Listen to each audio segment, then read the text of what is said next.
My name is Johnny Blaze. I'm the Ghost Rider. What's up? Save your boy, and we will lift your curse. Damn.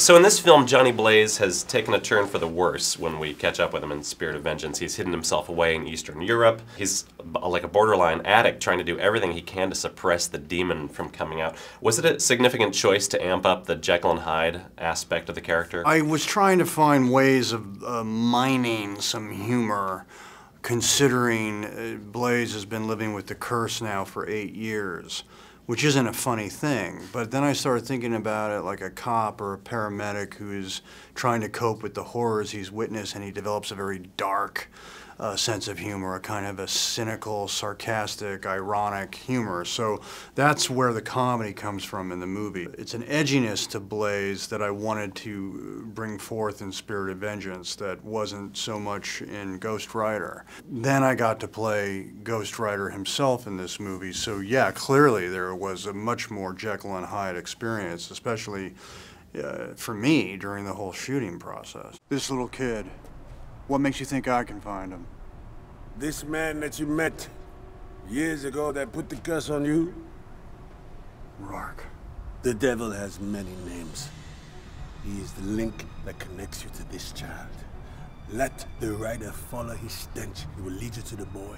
When I read about the movie's directing duo of Mark Neveldine and Brian Taylor, I keep seeing one word coming up over and over again. That word is rollerblades. When it comes to getting a shot, it sounds like these two are fearless to the point of dangerous. You know, I did a scene where I was riding along a motorway or a highway on a bike, and they wanted to capture a visual of the actual wheel, what that looks like, scooting along at 100 miles an hour.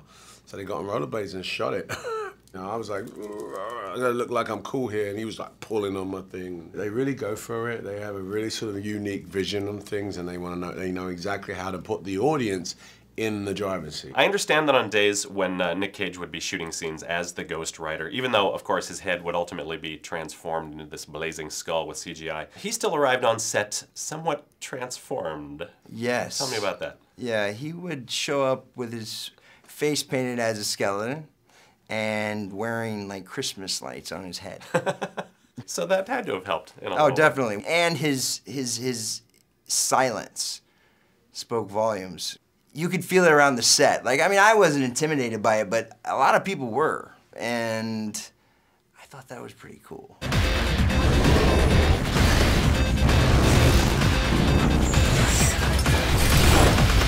Some of the ideas for Spirit of Vengeance came to you while promoting the original Ghost Rider. Is that true? That is a true story. I was in England, and I was on my lunch break, and I still like to dress like a biker in those days. I had the leather jacket, the black leather pants, and on a lark, I went to Westminster Abbey not knowing that I was walking into an environmental summit between the Archbishop of Canterbury and the Pope, you might as well call him, of the Greek Orthodox Church. I was told to sit in the back, then a bishop from Colorado looked at me and he said, "Oh, I didn't know it was you. If I'd known it was you, I would have invited you to sit with me.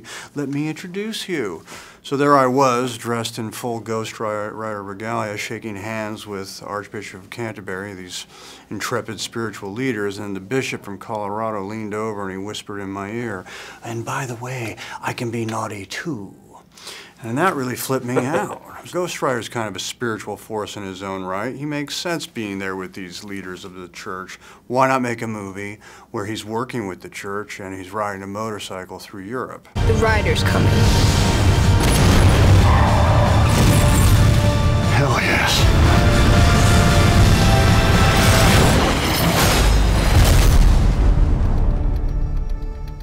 Tell me about working with dual directors. Do each of them bring something magical's happening? Yeah, sorry about that. Wow. That's actually my mom. I That is curious musical choice for your Taxi mother. Driver. It's Yeah. a soundtrack to Taxi Driver.